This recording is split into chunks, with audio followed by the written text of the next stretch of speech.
My name is Cynthia Hopkins. I've been a member of this church for 19 years. It'll be 20 years next year.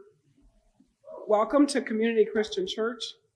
Everyone is welcome. Our service starts at 10. One of the reasons that I joined this church is because of the outreach that we do. We build a Habitat home, I think every year now. It used to be every other year. And we have some wonderful dinners that we're going to be selling, Swiss steak dinners on October 21st. Vera, wave your hand. Vera has tickets back there if you want to purchase one. These Swiss steaks are so tender, all you need is a fork. So we have a raffle for a quilt that's on November 19th that will be drawn for November 19th. So she has tickets for that also. Welcome, welcome, welcome.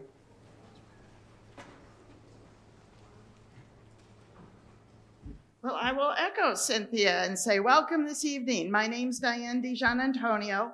I see some of you are standing. There are extra chairs in that room, so please help yourself. We're here for an hour, so you might as well be comfortable, right? So we are very appreciative to the members and the staff of Community Christian Church for allowing us to rent their fellowship hall tonight. We're delighted to see all of you. I'd like to start with just a couple of quick questions that'll help our panelists know who's in the audience.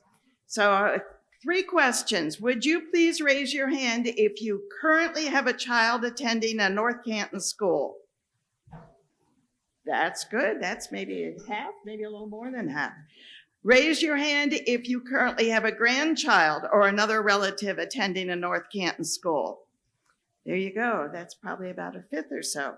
Now, raise your hand if you don't have any relatives attending a North Canton school, but you care a lot about education. There we go. Okay, you're in the right place, and we're glad to have you all here. We have an excellent program this evening, but before we get started, I'd like to tell you a little bit about the League of Women Voters. The League was founded in 1920 when the 19th Amendment passed after women won the right to vote after 70 years of demanding it. The Canton League was founded that very same year with nearly 90 members, and we have more than that today. The League was organized because the people realized that voters need to understand government issues and candidates. We are focused on voter education. In fact, you probably know us for the voter's guide that we publish before every major election. We had a stash of them at the front. We ran out, and guess what? We have more. So when you leave at the end, feel free to pick up a voter's guide. And it's also available online at our website, and the website is indicated in the bulletin, and you can download it. So this is a very, very helpful tool to learn about the issues and the candidates. Okay. We at the League are nonpartisan regarding candidates. However, sometimes we take positions on issues that affect democracy. On issue 1, which is the reproductive rights, we have not taken a stand, nor have we taken a stand on issue number 2, which is the possible legalization of recreational marijuana. Last week, we had a panel of folks from a variety of backgrounds to talk about that topic. However, we advocate for fair districts for how you can elect your representatives to be in Columbus and Washington, D.C. You might remember that in 2015 and 2018, more than 70% of Ohioans voted for a new system to draw fairer maps for voting districts. However, when it came time to implement that strong voter mandate, politics got in the way, and state politicians drew maps that the Ohio Supreme Court deemed unfair. Voters ended up using those maps last year because the state legislature refused to change them as ordered by the court. I'm just giving you kind of a heads up that the League of Women Voters is partnering with other good government groups in a coalition to have citizens, not politicians, create fair maps. So you will be hearing more about that ballot issue in the coming weeks.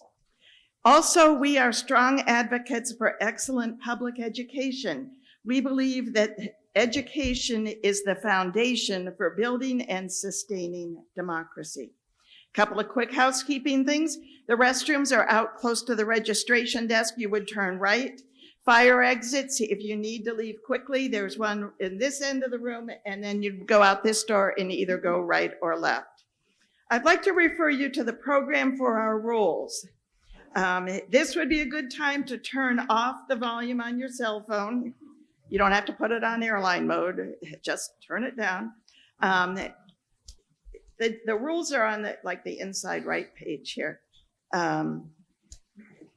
An important thing is we have allotted equal time for all our speakers. We have 2 excellent and experienced timekeepers here on the front. They don't look very dangerous, but they are very strict. So the panelists are all on board with watching the cue cards that they put up. We do not allow any interruptions, no photos or videotaping. In today's AI world, we don't want any uncontrolled videotaping or photos that are out in the world that could be misused. The recording will be done by Zane in the back, and when he's done editing it, we post it on our website, so you can watch it then. We request no clapping, cheering, or even jeering. It frankly just irritates all the other people in the audience, and it takes time away from the panelists. We're here today for civil discourse to demonstrate respect and kindness. Now, part of our plan is that we will start off, each panelist will introduce himself or herself in 2 minutes. Then we will start with questions. The questions that were written by the League of Women Voters of Ohio, and in the interest of fairness and giving folks a chance to kind of think through it, we sent the entire list of questions a couple of days ago to all the candidates, but we've selected only a few of the questions to ask today.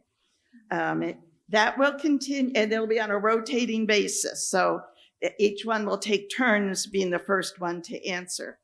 At 10 after 7, and if I'm late on that, you guys raise your hand and get me on it here. We will take questions from the audience. So anytime from now until 7:10, if you have a question that you want to direct to the panel as a whole or an individual, write the question in your best handwriting so that we can read it, and hold it up in the air, and the league folks will come by and pick up your question and deliver it to the question and answer desk over here. These folks go through the questions and identify the most frequently asked and those of general interest, and then at 7:10, they'll bring a batch up to me, and we will do the questions from the floor until 7:30, and then each candidate has 1 minute to summarize themselves and why they're a great candidate to you. And that's our plan. We also have a survey on the seat for you, and we really would love to have you fill that in and give that to us because it helps us continue to improve. Okay, so turning to the topic tonight, you probably know that there are 5 members on the North Canton School Board. This November, voters will elect 2 people who will serve 4-year terms. This job pays $125 for each of 12 meetings. Those of you, like myself, who are not math whizzes but depend on a calculator, that's $1,500 a year. So you have heard of speed dating. Using the same concept to get to know your candidates is our plan tonight. They will each have, after their 2-minute introduction, they'll have 1 minute each to respond to the question, and that's the plan. So it's going to be real quick. Our timers are ready to alert the panelists when their time is nearly up and when they have to stop. So let's get started. I'm going to refer to all of the candidates in a formal way as Mr. and Ms., because that's how the students talk to their teachers in school. So we're going to start with Mr. Gniazdowski. Please start with your 2 minutes. First, I want to say thanks to the Canton League of Women Voters for putting this on. I really appreciate it. I know that This is an important process that everybody understands why we're doing this. And I also want to thank everybody who's here. Thanks for being passionate and pursuing excellence in our schools. But my name is Shawn Gniazdowski, and the number one reason why I'm doing this is there's a time to serve when there's a need. And I've lived my whole life serving at those times, from being in the military to being a hardworking member of factories and other companies. But right now, I think our community is concerned about a lot of things, and I want to be a transparent conduit to be able to take what's important, to pursue excellence in our education, and to do it in a way that's very respectful and responsible with the resources that the community is going to give up to do that. So that's why I'm doing this. Great. I'm Bruce Hunt, running for my third term on the North Canton City School Board of Education. I want to echo Shawn in thanking the League of Women Voters for providing this forum, and also for all of you to come here today. One of the things that makes our community great is our citizens. You've been so generous to the school, so I want to thank you for that. In July of 1993, my bride and I moved here 3 days after we got back from our honeymoon. We moved into our first place in Bobolink. Stacy's here. Would you stand up, please? That's my wife, Stacy. Yes, I outkicked my coverage. I got my trophy wife the first go around. People ask, your kids are out of school. You're on that glide path to retirement. Why do you want to run for a third term? And it's really simple for me. I think our school system is in a really good place right now. We're on a great trajectory. We just opened 2 beautiful buildings. So it's about consistency and stability for our district. I think the second thing is I want to protect the children. I think you'd have to be living in a cave not to see what's gone on around the country in different school districts. So I'm passionate about that. And I want to represent the voice and values of our community. Our community. This is my 6th time, including 4 times on the ballot and being on the board while it was not my cycle. This is the 6th election cycle since I've been on the board, and I've never seen as much outside interest trying to influence our election. So I'm so happy that everyone is here tonight. You need to understand the candidates and who's backing those candidates. Vitally important. Hi, everyone. I'm Alyssa, Plakas. Before I get started, I do want to thank Shawn for your service to our country and military, Bruce, your service to our district, and Lindsey, thank you for your nonprofit service throughout our country. I am a product of North Canton City Schools. I went to the kindergarten center. I spent 6 memorable years at Northwood Elementary School, moved on to the middle school, and graduated from Hoover in 2003. I'm now living here with my loving husband, Colin, and our 3 young boys. There are 3 reasons why I'm running. I am running because I am an educator. I have the experience and the qualifications to hold this title. I spent the last 10 years at Massillon Washington High School as a high school social studies teacher, 10 years that shaped me as an educator and as a leader. Every day I worked with students, not always easy, especially in high school. I worked with other teachers, administrators, superintendents, but most importantly, I worked with parents, and we were successful in my classroom. This past spring, I had a 95% passage rate for the AP test for my own students. I'm also an Ohio State alum, go Bucks, and I have my master's in curriculum and instruction. The second reason why I'm running is for our kids. My own 3 boys, yes, but all of our North Canton kids. There is one lesson I learned at Washington High School, and that is we must put the children at the center of every decision we make. I am not tied to any political group. I am not tied to any special interest. I am the only candidate who has not sought an endorsement, nor will I seek an endorsement. The only people that I will answer to are the parents of North Canton. The third reason I'm running is we love this community. I grew up here. We moved back here on purpose. I wanted to raise my kids here, and we're going to do that, and our schools are phenomenal. Everyone knows academically we succeed. Athletically, the girls' tennis team, the boys' soccer team, back-to-back Federal League champs last night. I am proud of that tradition in our district. I feel like I have spent my whole life getting ready for this, and I ask for you to vote for me. Good evening. Thank you for being here, and thank you to the League of Women Voters and Community Christian Church for hosting this forum. My name is Lindsey Wyckoff, and I'm running to earn one of the 2 positions available on the North Canton City School District Board of Education.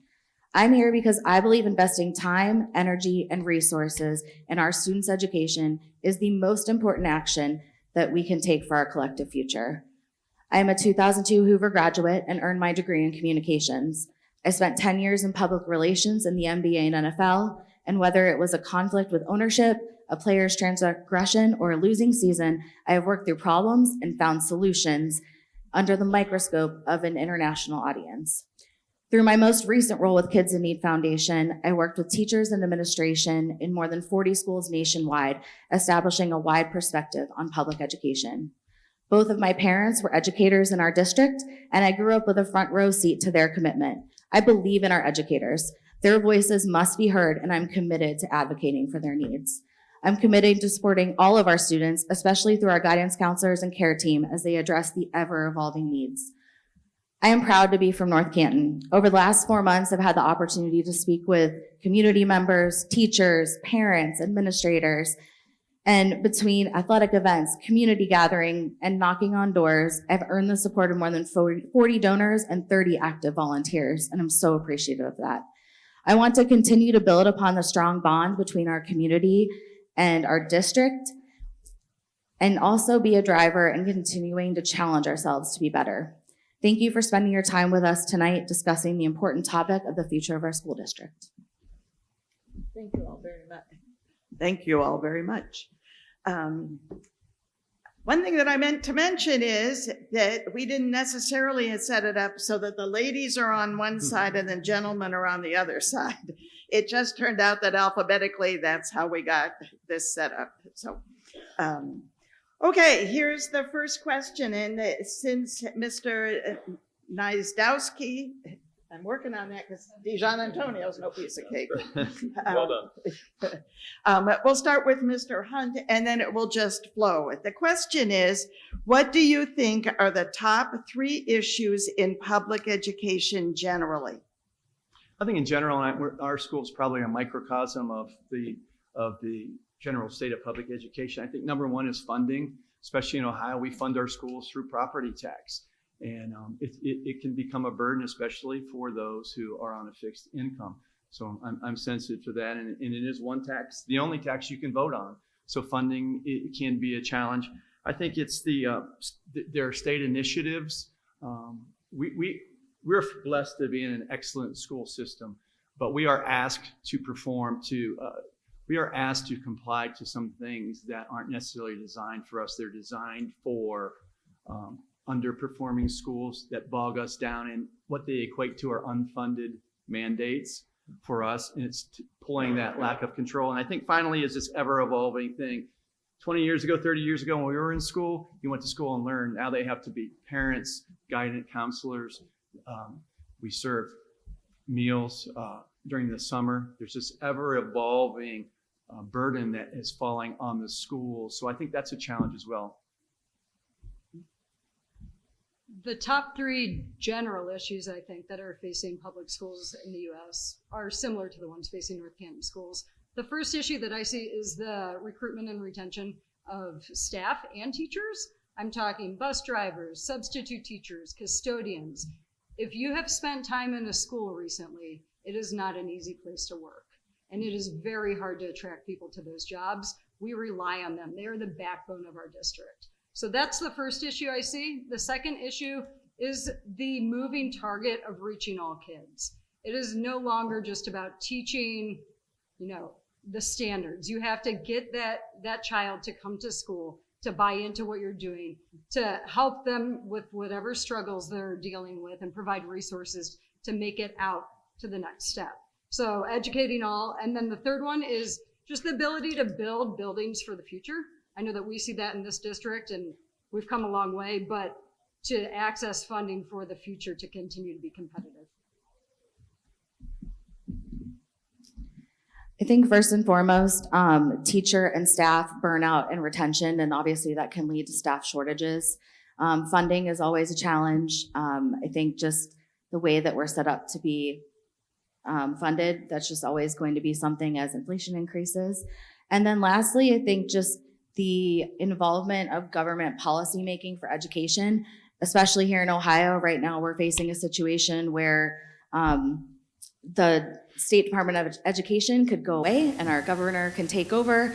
And that just could lead to a lot of changes that, that trickle-down effect. Those aren't the people that are in the classroom every day. They're not in schools every day. And that could lead to changes in funding, curriculum, policies, and procedures. And that has a great impact on the day-to-day for all of the staff and teachers at our schools. I think first and foremost, the school's mission is to prepare children to go out into the world as ready adults. And so the how do you do that? Focusing on academics, but it's more than just that. And on top of that, we've got to face the reality of limited resources. Not everyone can afford everything, so you have to make prioritizations about what's going to be the most important thing. And so working with the administration to say, how do we best prepare kids to get out into the world beyond school is going to be the constant debate when everything comes up. And then on top of that, you've got to add the volatility of everything that's going on in the world. Everything from cultural battles to challenges in the home to challenges in the community.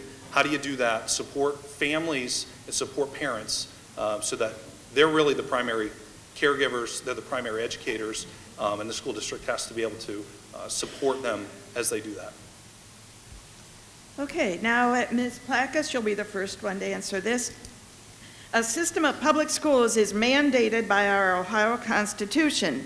Given the alternatives such as charter schools, religious schools, and homeschooling, why is our public school system important?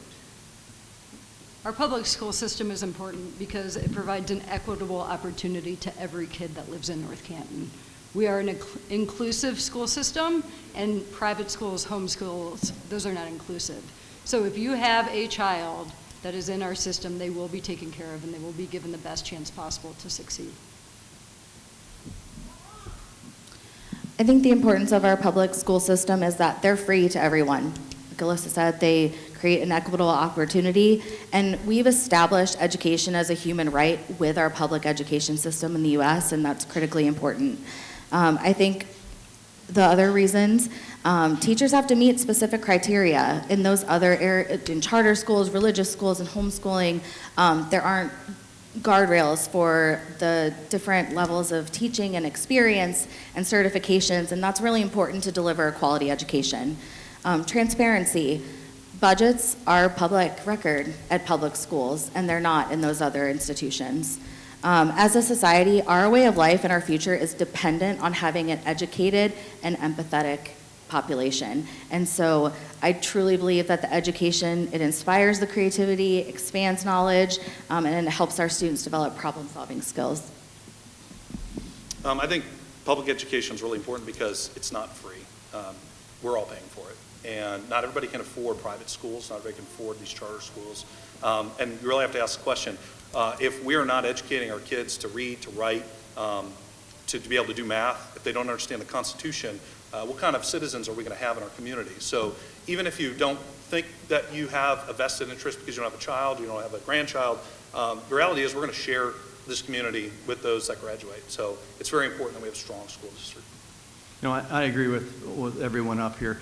Public schools provide an opportunity for all. Charter schools, private schools, they don't have to take everyone. We have to take everyone, and we have to educate everyone to the best of their ability and get them prepared for the next level. And that may mean different things for different students, whether it's AP, vocational education. We even have Transition U for some of our special needs kids as they transition out of high school into college. So public education is vitally important to our society. And I agree with Shawn. We have to be producing functional, literate people out of our schools, and public education is the best place to do that for the masses.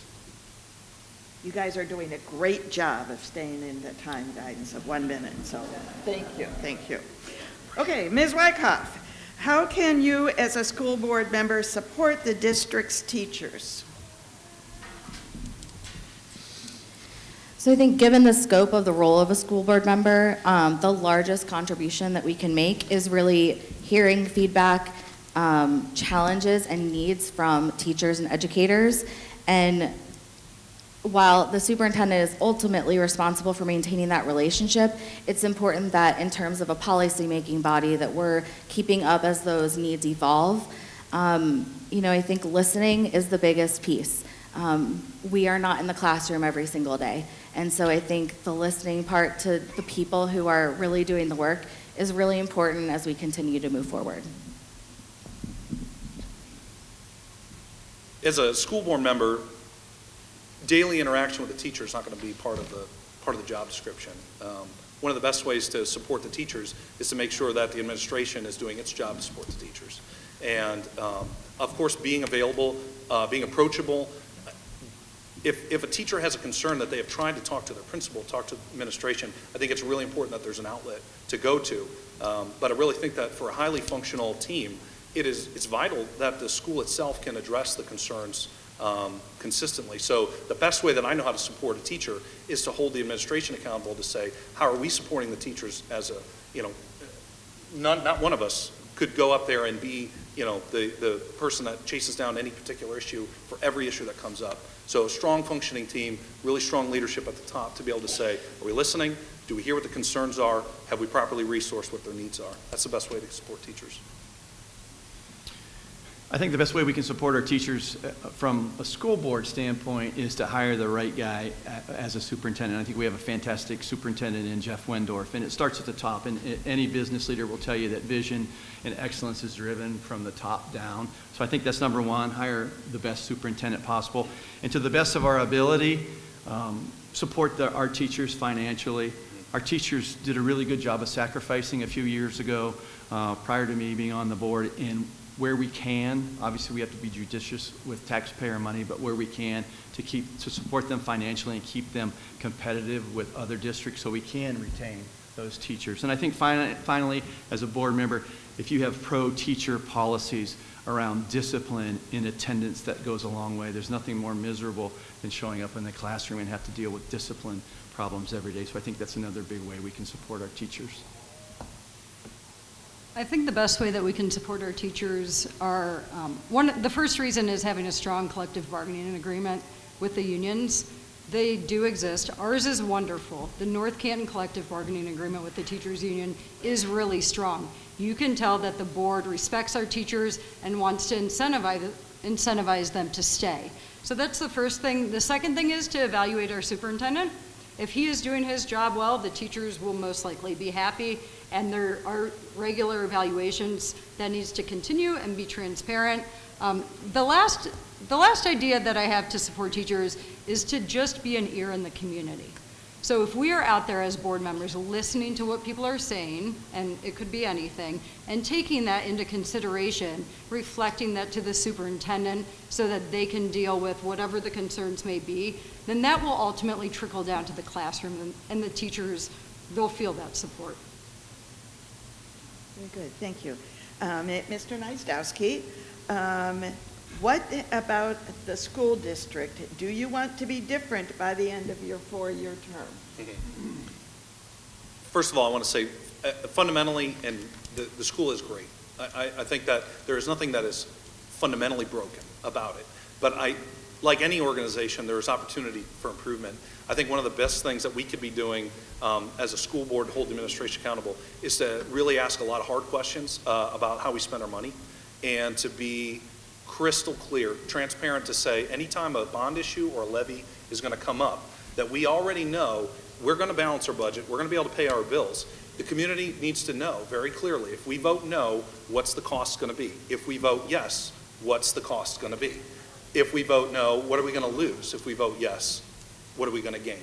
And I know that the current superintendent, I know that he's done a good job communicating, but I think that overall we could really finalize exactly what's the cost. What am I voting for when I say yes? What am I voting for if I say no? I think that's probably the number one area to improve. So what I'd like to see during my next term would be a succession plan for our administration. Mr. Wendorf, it certainly hasn't indicated anything to me, but if you look at how many years he has in education, it's likely that by the end of my term we may have to replace him. So I want to have a very strong succession plan in place so we can continue the excellence that he's brought to our district. I'd love to see a new middle school on 7th Street. There's a bond issue on the ballot, issue 32, correct, Dave? Issue 32. So I'd love to see that during my term. And just the continuity and stability that I spoke of before. I served during a very, very difficult time here in North Canton in the schools. You probably remember we were headlines at the repository often back in 2013. So I'd like to see us continue the stability that we're currently in right now as I go through my next term. By the end of my 4-year term, some of the things that I would like to see or be able to show to the community is just more transparency in general. What will we do with the Northwood property? What will we do with the old middle school properties should the bond issue pass? I think that those are things that people are concerned about. I've heard it in the community over and over again. So just a little more honesty when we can. The second thing is dependent on the bond issue, a plan for the future. If it passes, then that building needs to be built appropriately for our needs in the coming years with teacher involvement, with community involvement, administrator involvement, of course the state's involved as well. And then the third thing is, frankly, I think there's room for improvement in the school report cards. They came out a couple weeks ago. 4.5 stars out of 5 is really good. It is very impressive, but there is room for improvement in there.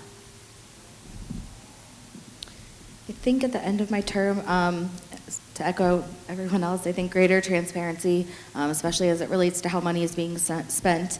I think solving the shortages of substitute teachers and bus drivers is really important for the future. And then, according to a survey, 72% of teachers in Ohio are considering leaving their jobs. So how do we develop a plan for a potential teacher shortage? It's happening all around the country. And our teachers are the ones in the classroom every day teaching. I think hopefully we'll have a new middle school, and then I think maintaining the curriculum at its high standard is really important too. And that's it. Okay, Mr. Hunt, this will be the last question we ask from the group here because I am astonished by the number of questions that are coming in. Okay. So we're going to increase the time to 25 minutes to deal with those questions. So this one's kind of a tough one. So like I said, we'll start with you. You are but one voice. This is the can, that came from the league. Yes. We're getting ready for the other ones. You're one voice, but it's the school board that makes decisions. Can you speak to your ability to build consensus when your opinion is in the minority? Sure, I've lived it. I mentioned we had a very difficult period, 2014, 2015, and it took all of us to come together, and I was a single voice at times of reason, in my opinion, and we got to the right place. We got to the right place where we needed to be with administration and some administrators. So I have a history of doing that. I'm a business leader. I do that every day with my team. I do that every day with my customers. I have experience at that, and I feel like as I look back on my first term of the Board of Education, I brought that to bear for the citizens. I'm a product of the school system. It's a great system that teaches you how to build consensus. I took that trait from my experience in North Canton City Schools and brought it into the classroom at Washington High School. Every day, I was in the minority with 30 juniors or seniors. I had to get them on board with what I had proposed for the day and build consensus among them. I was successful, like I said. Ultimately, a social studies teacher teaches consensus building as part of our curriculum. We use logic and we use facts. We reflect on history and we leave emotion out of it. And that's what I bring to the table.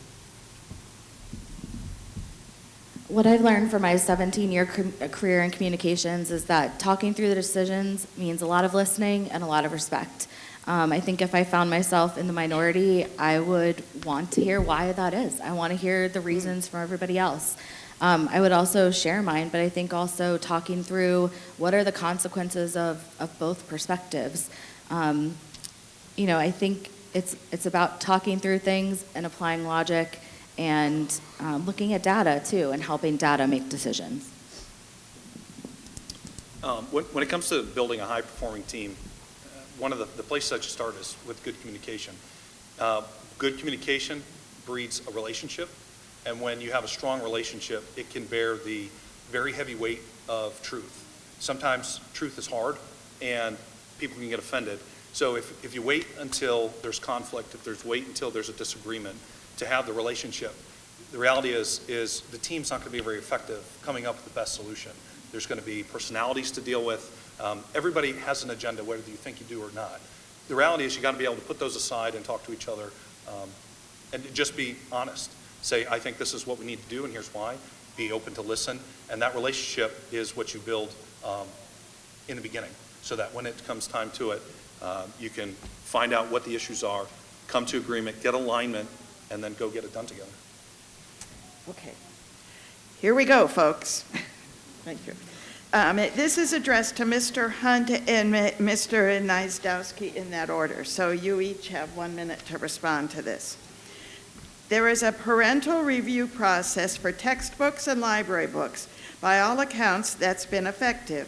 So why have you signed a pledge to a national special interest group that wants to go beyond that and seeks to ban books? Mr. Hunt, would you respond first? Sure. I have not read anywhere that they seek to ban books. I would encourage everybody to go to the website. I'll certainly read the pledge that seems to be causing so much furor. It says, I pledge to honor the fundamental rights of parents, including but not limited to the right to direct education, medical care, and moral upbringing of their children. I pledge to advance policies that strengthen parental involvement in decision-making, increase transparency, defend against government overreach, and secure parental rights at all levels of government. And could you tell us who put out that pledge? That's Moms for Liberty. Thank you. Yeah, so to echo a little bit about what Bruce is saying, the commitment is to support the parents first and foremost. And so in a world where we all have a lot of opinions about what the right thing to do, the first and foremost person who's going to be involved in this are the people, are the parents of the children. So that's the issue. I understand that there's a lot of other questions and there's a lot of other things, but I'm not aware of any books that are trying to get banned. I don't know where that kind of stuff comes from. The reality is the parents decide, and that's what I support. Okay. This is an easier one, I think. This one is kind of, let's see how to handle this one. The question is, what have you planned for traffic if the middle school is built on 7th Street? Is there somebody who knows the answer to this on this panel? What's the plan for traffic? I can answer vaguely from what I learned at the community meeting last week about the bond issue. Mayor Wilder was there and administration spoke to this too a little bit. The city has purchased some houses on 7th Street. They have not released what they are going to do with those houses or the intersection with 7th and Main, nor have they released what they're going to do with 7th Street right in front of the high school and the proposed site. They have said that they will do a traffic study, but it is really up to the city to determine what needs to be done and collaborate, of course, with the school district after the fact on the infrastructure needs. Does anybody else want to respond to that question? I would. I know I asked that question of the superintendent as well, is what's the plan? And I've got children in the 2 new intermediate and elementary schools, and I know that was very chaotic at first. The situation is going to be a lot different, but I know that the school has already said they're going to look at, okay, well, what did we learn from that? And how do we incorporate that into better lane controls within the school property? How do we make sure that the flow of pedestrians in and out of cars matches up with what we learned in the last process? So I know that they're aware of it, and they're going to be thinking about that in the design phase to make sure that it's addressed as much as possible within the design of the new building, if it passes. Okay. Next question. How will you, as a board member, enforce evidence-based drug prevention programs and harm reduction? Overdose is an epidemic in Stark County. Yes, in our backyards. Ms. Plakas, you're up next in the rotation. Do you mind reading the beginning Yeah. again? I'm sorry. Okay. How will you, as a board member, enforce evidence-based drug prevention programs and harm reduction? Overdose is an epidemic in Stark County. Yes, in our backyards. I think as a board member, it's working in conjunction with the superintendent. They already have programs in place to support student mental health But some of the ideas that we do have out there, we have a care team that is a collaboration between teachers, support staff, counselors, mental health professionals. We have also increased our school counseling staff at the high school and middle school. We have a great team there. Adding more family support specialists and mental health counselors if they're able to find them. The school district has funded those so far, which has been a huge step forward for our kids. Yeah, and looking at the website and researching kind of what we already have, we do have a drug addiction and prevention program. Some of those recommendations come from the Educational Services Center, and increasing mental health resources has already been done, and those positions have been funded. I think we all know that when we look around and we see that there is drugs or any other problem in the community, we also have to look at what's going on with these children in their home lives.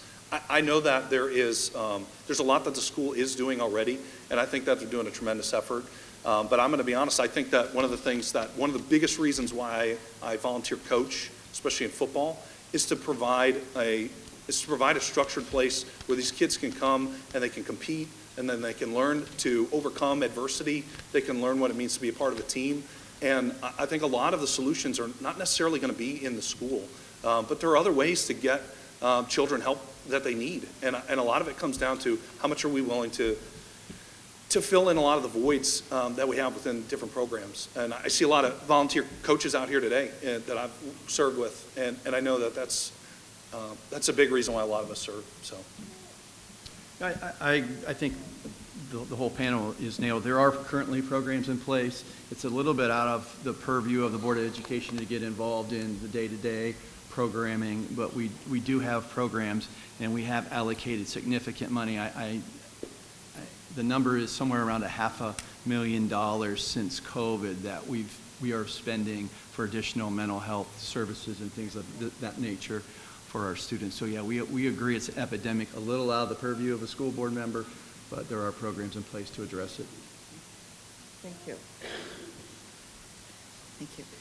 Okay, Ms. Wyckoff, how should America's religious pluralism be addressed by local teachers?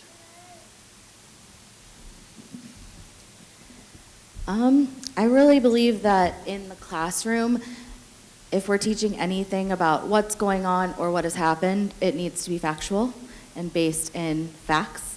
In terms of teaching those, I don't think that necessarily has space in the classroom. I think it's really focusing on factual information and teaching kids how to think and think critically and not what to think.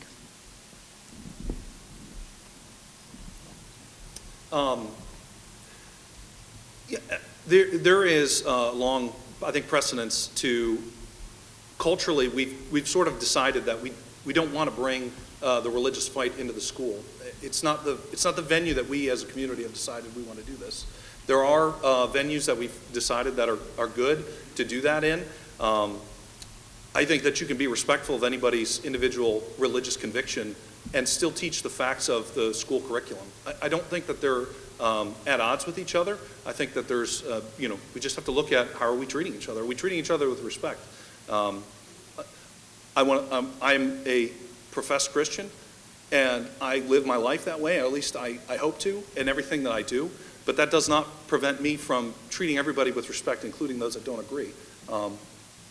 I want to serve them as well as I serve anybody else, and I know that the teachers want to do the same thing. And I think that it's done through consistency and integrity. Can you repeat the question again? Yes. How should America's religious pluralism be addressed by local teachers? I agree with Shawn, and I think at North Canton we do a really good job of teaching respect, mutual respect, treating others as we would want to be treated, treating our neighbor as we would want to be treated.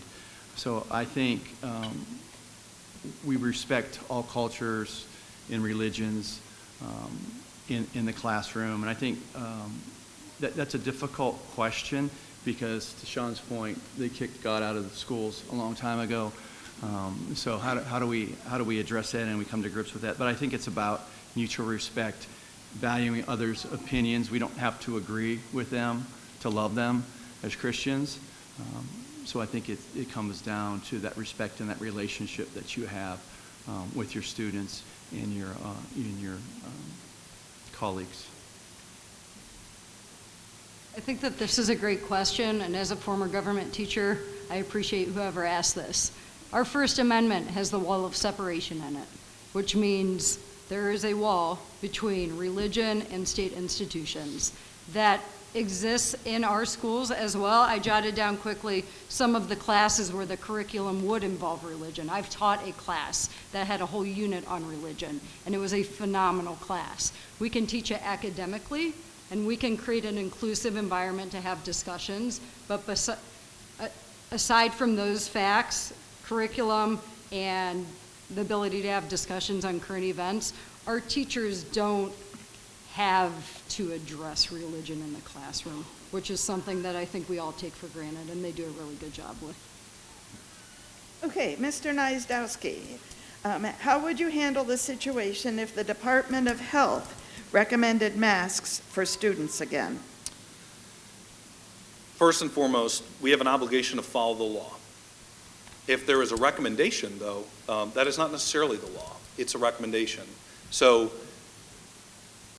that's a vague enough scenario that I can say, well, I think that I would personally resist remasking our kids. But the reality is, well, I guess it depends. It depends on what the situation is, depends on what the health risk is, depends on, a lot of studies have come out since we tried this one time already, and mixed reviews. I don't think there's a lot of data that supports that masking is going to be great. So critical thinking, being very curious about where is this recommendation coming from, looking at past practice of, is this helpful? Is this good? I mentioned it before, there's a cost to everything. I look back at that recommendation, I think, well, the cost of masking my kids for that whole period wasn't worth it. And I wouldn't want to do that again, not under those circumstances. I guess to Shawn's point, there's a difference if it's a recommendation or a mandate. Certainly if it's a recommendation, our job as elected officials is to represent the will of the majority of our constituents. In the fall of 2021, we were one of only 2 districts in Stark County that did not mandate our students wear masks in the classroom. And the reason we did not do that is because overwhelmingly, it was 7-1, our parents did not want mandatory masking. And our job as elected officials is to represent the will of the majority. There was a very vocal minority, but we were strong and our superintendent was strong, and we did what the citizens of North Canton wanted us to do.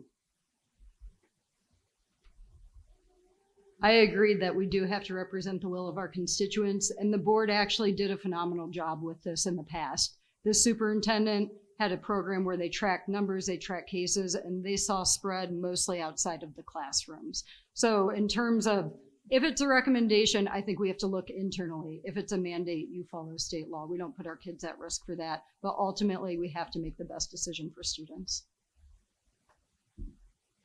I think looking at the data, again, if this is just a recommendation and not a mandate, I think looking at the data from previous years and talking with Mr. Wendorf, the numbers that they looked at and tracked,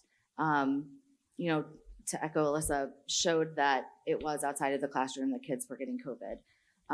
That said, I think in an effort to protect everybody, including those who have grandparents and everybody at home, we obviously know a lot more now than we did then. So what other precautions, if the general public is against making a mask mandate, what other things can we do to try and ensure that we are not contributing to the spread of any kind of infection? Thank you. We'll start with Mr. Hunt now. How would you handle a conflict over transgender policies in the district? Is there more specificity to that question? Because there are state laws that we have very little control over, and then there are local issues that we can control to some extent. Let's say would you, as a board member, address a conflict over transgender policies in the district? We would follow the state law to the extent that we would, but if it is outside of a state law, then we would again represent the will of the majority of our constituents. I would represent the will of the majority of my constituents on where they land on the issue.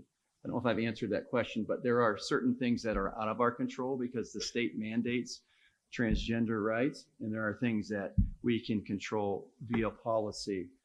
So there are two very different things there. Let me ask a follow-up, since you're the Sure. only one who's been on the school board. Yes. Has there been an issue with transgender policies in the North Canton district? Not that I'm aware of. We followed the state law when it comes to bathroom use, locker room use. When it comes to the using pronouns, the teacher is not obligated to use pronouns. We will not address a transition student by their new name unless there is a court order that the name has been officially changed. So again, there's policy and then there's state law. Okay. Ms. Plakas? Back to the first question. The original question.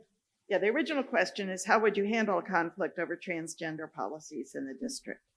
As a board member, I'm not a legal expert. I would use our board attorney and take their recommendation. I think that's the best way to utilize taxpayer funds with a conflict with a family, I would assume is what it would be. If there was something that was outside of state legislation or policy, I think looking at, the concerns and the opinions of the general public is important. But I think the most important thing is making sure every student in our school feels safe physically, mentally, and emotionally. And if our constituents' opinion puts that child at risk of feeling safe, then I think we have to side on the side of the coin where the kid feels safe in school. I'm going to risk being a little more controversial about this. I know it's a hot topic for a lot of people. First and foremost, we have to follow state law. There is that. But I think that transgenderism is a movement, and I don't think that it's rooted in a biological truth. So if you're asking me what I'm going to personally do, my first thing would be I'm going to listen to the board, or I'm going to listen to the community. But if the community is unclear of what they want to do, I will tell you that I don't want to mix biological boys and girls in things that we have the ability to keep them separate. I think that we've come a long way to defend women's sports. I think that this is a really, really contentious issue, and I know that there's a lot of passion around this. You're not going to get told. But I would listen to the community, and I would honor what the community wants. But if the community is neutral, hasn't spoken up, I don't think that it is right to mix them in things that should be separate. Ms. Plakas, first up here. It appears a significant investment has been made in this campaign through signage, auto texts, and robocalls.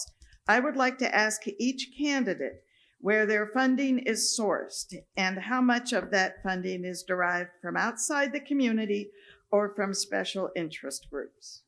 Sure. My campaign is 100% self-funded. Like I mentioned, I have, I think, 41 people who have donated to my campaign. Some of those people are colleagues from previous jobs, so they live out of state, but they are not, I think the largest donation I received was $500.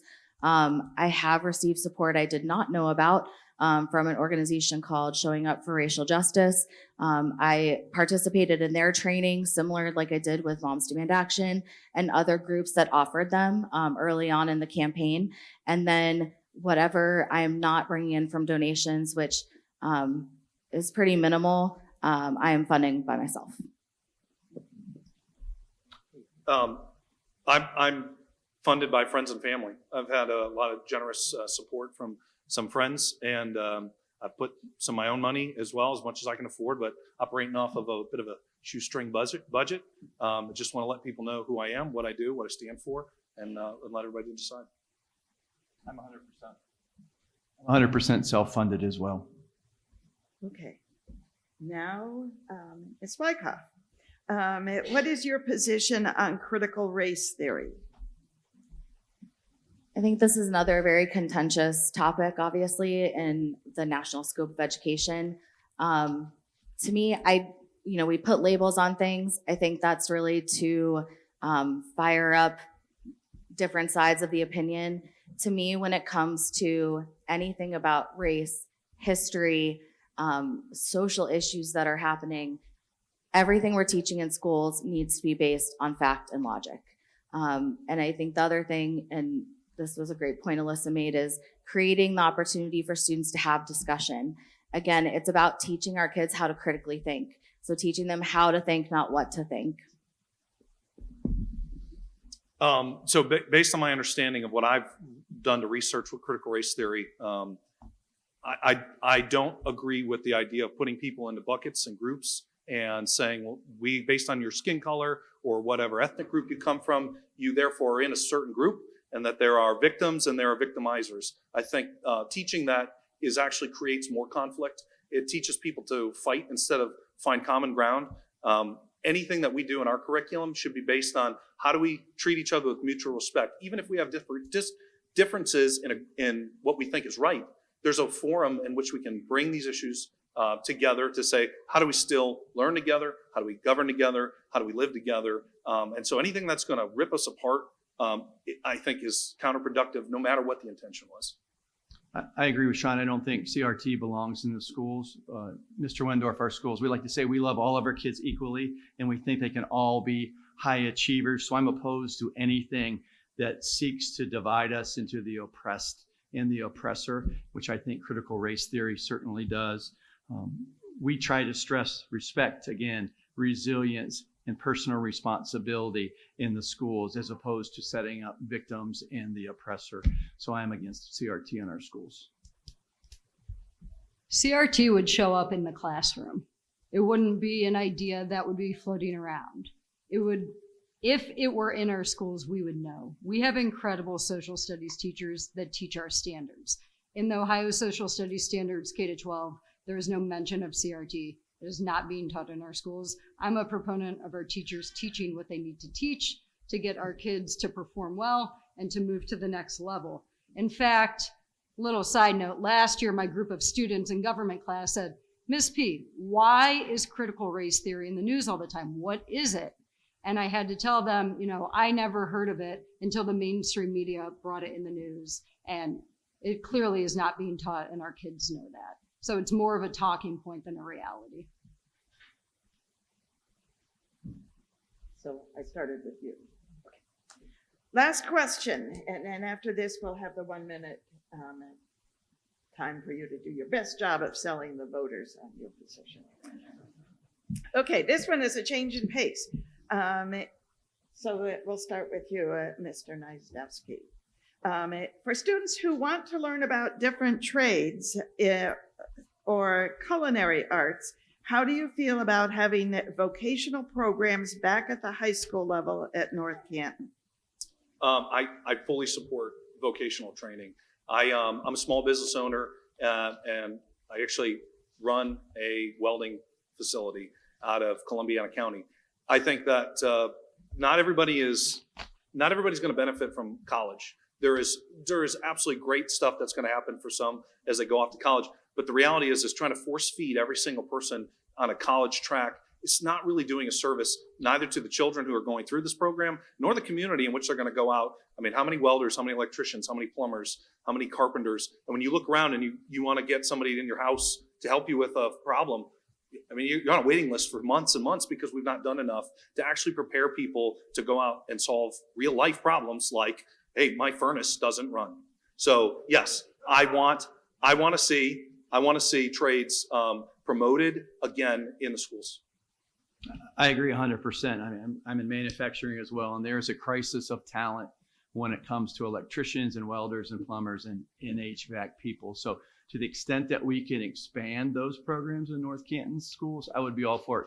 We are part of a compact with Lake and Glen Oak and Jackson where we do share vocational education resources. So we do have those opportunities available to students because, to Shawn's point, Not all students are cut out for college, and that's okay. We need to prepare them to be successful post-graduation. That can take a lot of different forms. So yeah, I'm all for that. I'll echo the same sentiments of the two prior answers. That 100% I support expanding vocational offerings as we can in a fiscally responsible manner. Not all kids are college bound. They shouldn't all be college bound. So we have to give them a structure to help them succeed in the future. We can't just graduate them and let them float out into humanity. That's when they get lost. Our vocational programs and our trades are really the backbone of our community, and we all rely on them. So I think it's one of the best investments that we can make in our kids is to continue that. I'm going to echo everybody else's sentiments. I think it's critically important to have those programs, and knowing that we already have some set up, the more we can expand, the better. Growing up here, I think, in our class, their focus was going to college. And I think it's really great that we're, I think unfortunately, to Bruce's point, the lack of talent in those areas has kind of driven us to focus more on the trades, but I think it's a great path for so many people who college isn't the right thing for them. So I think allowing students to try different things and find the trajectory that works best for them, where they are passionate and confident and excited about what they're doing, the more we can expand, the better. Okay, you've made it this far. So, Mr. Hunt, you're up first for your 1-minute wrap-up statement. Sure. As I said, I've lived here for 30 years. I brought my babies home to our first home in Bobolink here, work in the community, and God willing, in 30 years, will put me in the ground across from Dunkin' Donuts. It's been an honor to serve the school. We've been through some tough times, and we've been some good times. I feel like I've served in the worst of times and in the best of times. I want to continue to bring that continuity and that stability and excellence, build on that excellence for my next 4 years. I do want to protect the children, and I do want to honor and be the voice of our values, of our community. We're North Canton. It's a special place. You know that, or you wouldn't live here, and our schools are special. I want to continue that excellence.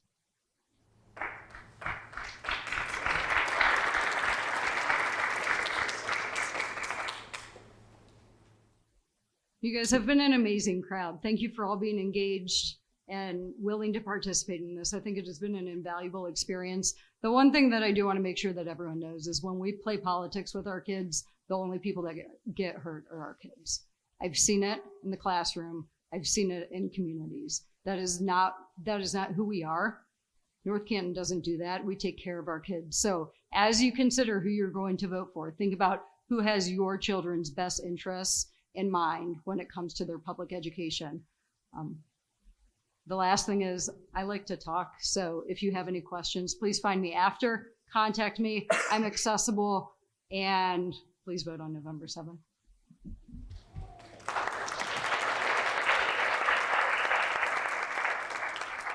To echo Alyssa, thank you all for being here tonight. I think one of the things that makes this community so special is that everyone is so invested in the education of our children. And I don't take that lightly.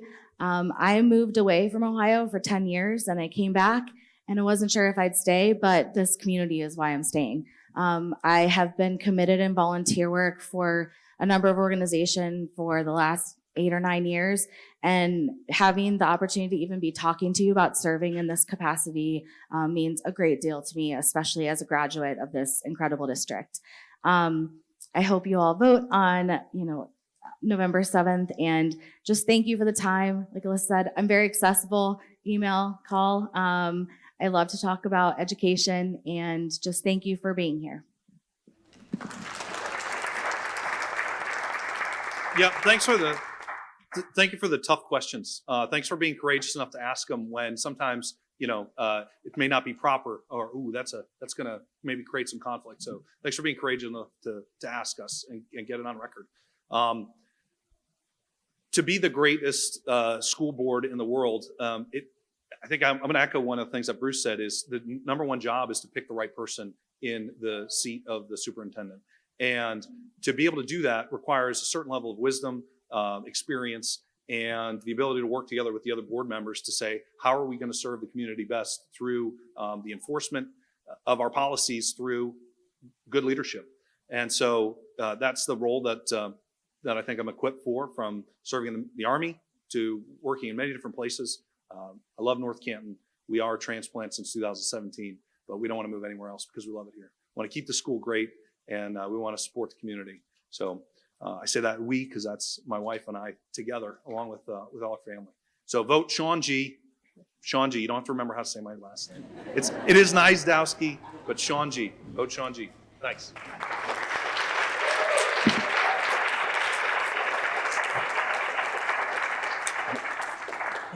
So 2 last comments before you go. First of all, if you like fork tender Swiss steak, make sure to sign up and buy your ticket. Vera Burton is in the back. Vera, will you stand up wherever you are now? Here she is. So, and that is takeout from this congregation. So, and the date again, Vera? October 21st. So, you don't have to cook that night. Secondly, remember that the copies of the voter's guide are available out here for you to pick up. And would you please join me in thanking this fine panel tonight.